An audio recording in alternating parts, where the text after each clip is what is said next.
योगिता किचनमध्ये तुमचं खूप खूप स्वागत आहे। आज मी तुम्हाला मेथीची भाजी दाखवणार आहे आणि मेथीच्या भाजीचे दोन प्रकार दाखवणार आहे। तर माझ्या चॅनलला तुम्ही नवीन असाल तर लाईक, शेअर आणि सबस्क्राइब करायला विसरू नका। इथे मी गॅसवर आधीच गरम करायला कढई ठेवली होती।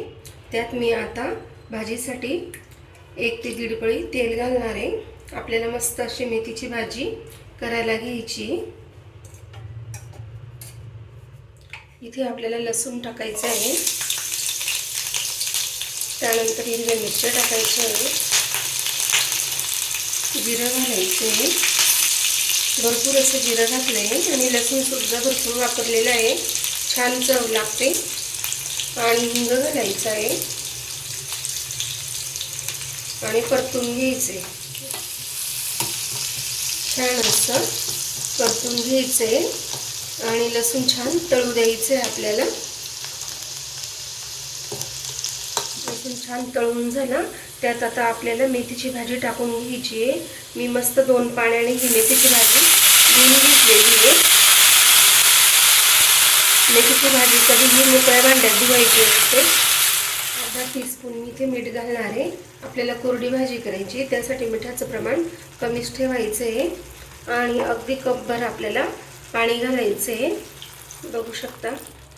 आणि छान पुन्हा एकदा असं परतून घ्यायचे। भाजी जास्त वेळ परतवायची नाही, त्यामुळे भाजीला कडूपणा येतो आणि आपल्याला ही भाजी अशीच शिजू द्यायची। आता भाजी मस्तपैकी झाली आपली, बघू शकता। आणि भाजी कशी चेक करायची, काढी घ्यायची, ती शिजली की नाही ते बघायचं। हे बघा, भाजी पूर्णपणे शिजली आहे। आता आपण गॅस बंद करून देऊ।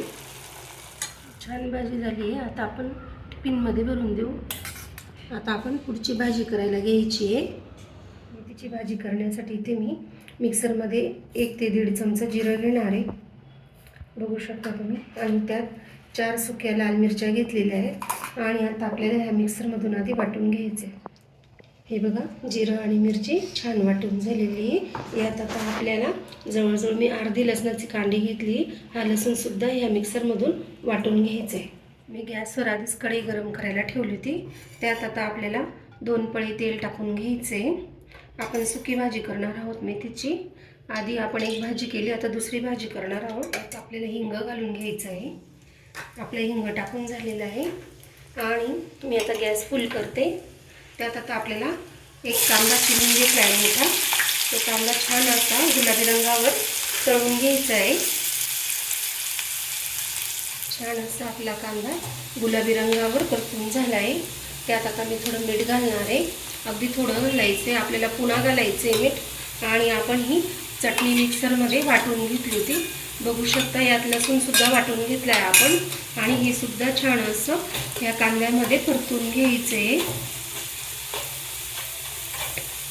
छान असं परतून झालं, त्यात थोडी आपण हळद घालूया। मेथीच्या भाजीला खरं हळद घालत नाही, पण आपण इथे हळदीचा वापर करणार आहोत थोडा, कारण की त्यात कांदा वगैरे घातला आहे आपण। आणि आता यात बटाटे घालून घ्यायचे आहेत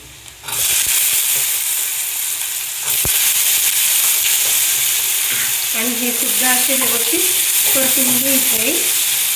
छान असे बटाटे मिक्स झालेले परतून झाले। यात आता आपल्याला मेथीची भाजी टाकून घ्यायची आणि ती सुद्धा छान मिक्स करायची आपल्याला। आणि मेथीची भाजी 2 ते 3 पाण्याने धुवून घ्यायची आहे। बघा, छान अशी वरखाली मिक्स करून घ्यायची आहे। चमचा मीठ घालायचं आहे आणि अर्धा ग्लास पाणी घालायचं आहे। मी इथे अर्धी जुडी मेथीची भाजी घेतली होती आणि छान अशी मस्त 10 मिनिटं बारीक गॅसवर होऊ द्यायची आपल्याला भाजी। मस्त अशी सुकी मेथी तयार झालेली आहे, बघू शकता। बटाटाही छान शिजलेला आहे यातला। मस्त अशी मेथीची भाजी तयार झालेली आहे। टिफिनसाठी 2 भाज्या दाखवलेल्या आहेत, दोघं भाज्या आपण कोरड्या केलेल्या आहेत मस्त। मेथीच्या भाजीची रेसिपी आवडल्यास लाईक करा, शेअर करा, सबस्क्राईब करा आणि तुम्हाला थँक्यू।